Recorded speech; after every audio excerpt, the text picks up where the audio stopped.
ಮಾಡಿದ್ದಾರೆ. ಇವತ್ತಿನವರೆಗೆ ಆ ಒಂದು ರೈತರ ನೋವು ಕಳೆದ ಸುಮಾರು 450-470 ದಿನಗಳಿಂದ ನಿರಂತರವಾಗಿ ಅಲ್ಲಿಯ ರೈತರು ಏನು ಪ್ರತಿಭಟನೆ ಮಾಡ್ತಾ ಇದ್ದಾರೆ. ಅಲ್ಲಿ ಅತ್ಯಂತ ಯಶಸ್ವಿಯಾಗಿ ಕೃಷಿ ಕೆಲಸಗಳು ನಡೀತಾ ಇದೆ.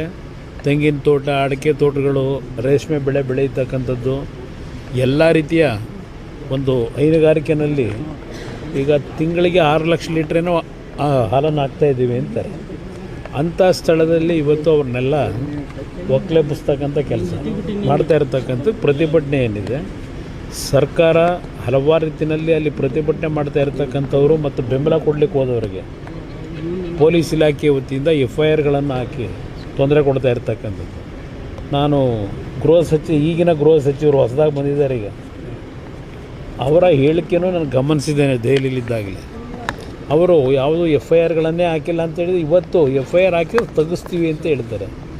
ಈ ರಾಜ್ಯದಲ್ಲಿ ಯಾವೊಂದು ಪ್ರಜಾಪ್ರಭುತ್ವದ ವ್ಯವಸ್ಥೆಯಲ್ಲಿ ವಿರೋಧವನ್ನು ವ್ಯಕ್ತಪಡಿಸ್ತಕ್ಕಂಥದ್ದಕ್ಕೆ ಶಾಂತಿಯುತವಾಗಿ ಪ್ರತಿಭಟನೆ ಮಾಡ್ತಕ್ಕಂಥವ್ರ ಮೇಲೆ ದಬ್ಬಾಳಿಕೆ ಮಾಡಿ ಪೊಲೀಸ್ ಇಲಾಖೆಯ ದೌರ್ಜನ್ಯ ಇವತ್ತೇನು ನಡೀತಾ ಇದೆ. ಅದ್ರ ಜೊತೆಗೆ ಕೆಲವು ರೈತ ವಿರೋಧಿ ನೀತಿ ಅನುಸರಿಸ್ತಾ ಇರ್ತಕ್ಕಂಥ ಜನಪ್ರತಿನಿಧಿಗಳು ಸಹ ಇದಕ್ಕೆ ಭಾಗಿಯಾಗಿದ್ದಾರೆ.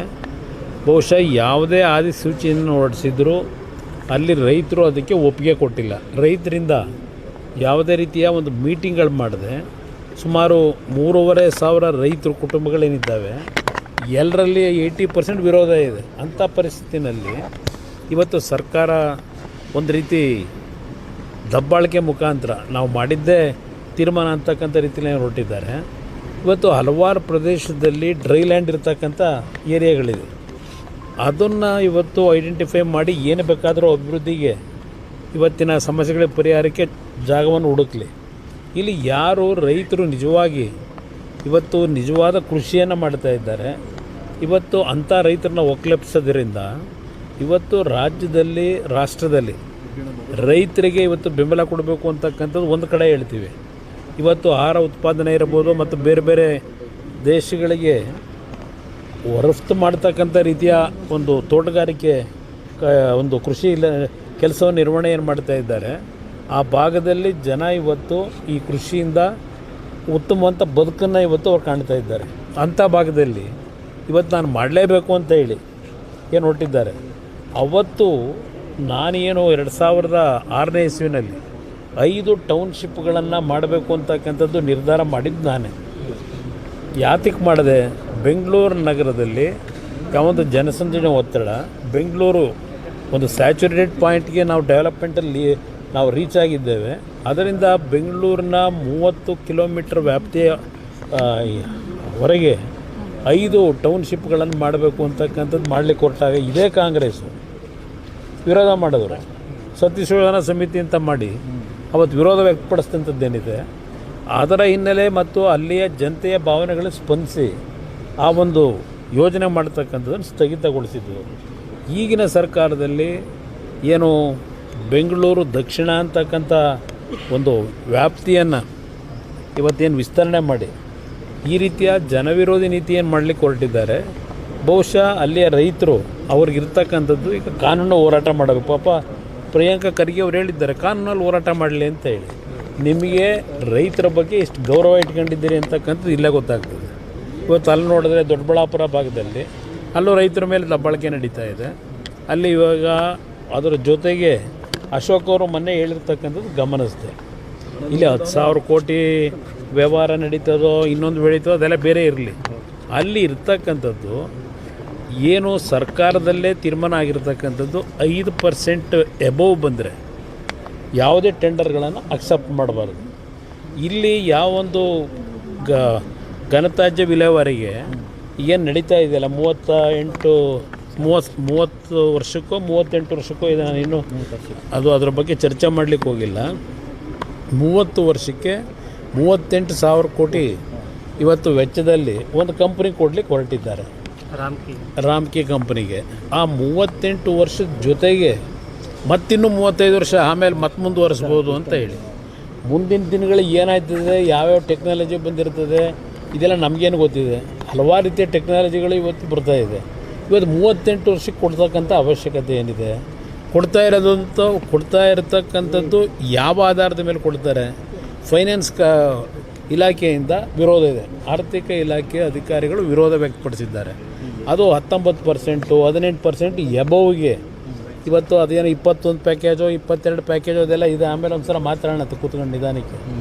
ಅದರಲ್ಲಿ ಒಂದು ಪ್ಯಾಕೇಜ್ ಬಿಟ್ಟರೆ ಇನ್ನು ಉಳಿದಿದ್ದೆಲ್ಲ 17-18% ಎಬೋವ್ ಇದೆ. ಅದರ ವಿರುದ್ಧ ನಾವು ತಕರಾರೆಲ್ಲ ತೆಗೆದಿರೋದು ವಿರೋಧ ಪಕ್ಷಗಳು. ನಿಮ್ಮ ಇಲಾಖೆಯ ಅಧಿಕಾರಿಗಳು ಇವತ್ತು ತಕರಾರು ತೆಗೆದಿರ್ತಕ್ಕಂಥದ್ದು, ವಿರೋಧ ವ್ಯಕ್ತಪಡಿಸಿರ್ತಕ್ಕಂಥದ್ದು ಅಲ್ಲೇನೆ. ಇದೇನೋ ಕಮಿಟಿಯನ್ನು ಮಾಡ್ಕೊಂಡ್ರಲ್ಲ, ಆ ಕಮಿಟಿ ವರದಿ ಏನು ಕೊಟ್ಟರೆ ಗೊತ್ತಿಲ್ಲ. ಆ ಕಮಿಟಿ ಇವರೇನು ಹೇಳ್ತಾರಲ್ಲ ಅದು ಕೆಬ್ಬೆಟ್ಟೋಗ್ತಾರೆ ಈಗಿನ ಕಮಿಟಿ. ಏಕೆಂದರೆ ಎಲ್ಲರಿಗೂ ಬುಲ್ಡೋಸ್ ಮಾಡ್ತಕ್ಕಂಥ ವ್ಯಕ್ತಿ. ಅದರಿಂದ ಇದು ದೊಡ್ಡ ಒಂದು ಅನಾಹುತ ಬೆಂಗಳೂರು ನಗರದ ನಾಗರಿಕರ ಮೇಲೆ ಹೊರೆ ಆಗ್ತಕ್ಕಂಥದ್ದು ಇದೆ. ಅದರಲ್ಲಿ ಯಾವ ಸಂಶಯ ಇಲ್ಲ.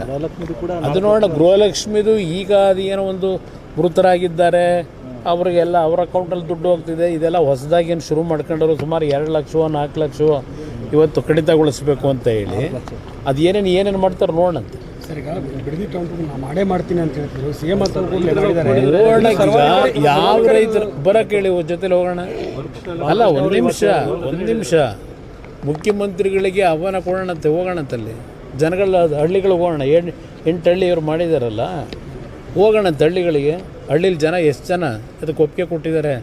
ಎದುರುಗಡೆ ಚರ್ಚೆ ಆಗಲಿ, ಪ್ರತ್ಯಕ್ಷವಾಗಿ ಚರ್ಚೆ ಮಾಡೋಕ್ಕೆ ತಯಾರಾಗಿದ್ದಾರೆ. ಜನವೇ ತಯಾರಾಗಿದ್ದಾರೆ. ನಾನು ಹೋಗ್ಬೇಕಾಗಿಲ್ಲ, ನೀವು ಹಳ್ಳಿಗೆ ಹೋಗಿ ಬಂದ್ರಪ್ಪ, ಗೊತ್ತಾಗುತ್ತೆ.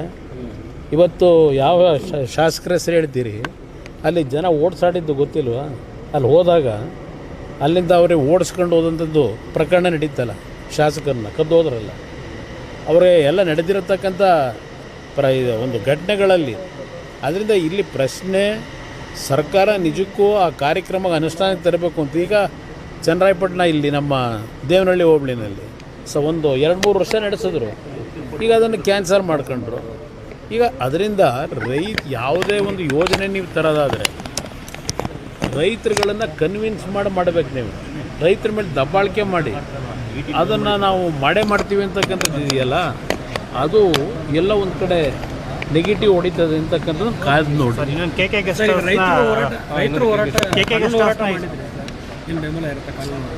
ಕಾನೂನು ಹೋರಾಟಕ್ಕೆ ನಾನೇ ಬೆಂಬಲ ಕೊಡ್ತೀನಿ, ಹೇಳಿದ್ದೀನಿ ಈಗಾಗಲೇ. ರೈತರಿಗೆ ಕಾನೂನು ವ್ಯಾಪ್ತಿನಲ್ಲಿ ನಾವೇನು ಹೋರಾಟ ಮಾಡಬೇಕಾಗುತ್ತೆ, ಅದು ನನ್ನ ಬೆಂಬಲ ಇದೆ ಅಂತಕ್ಕಂಥ ಹೇಳಿದ್ದೀನಿ. ಯಾಕೆಂದರೆ ಕಾನೂನಿನಲ್ಲೇ ಹೋರಾಟ ಮಾಡಬೇಕು ನಾವು, ಬೇರೆ ಇನ್ನೇನೋ ಮಾಡಲಿಕ್ಕಾಗೋದಿಲ್ಲ.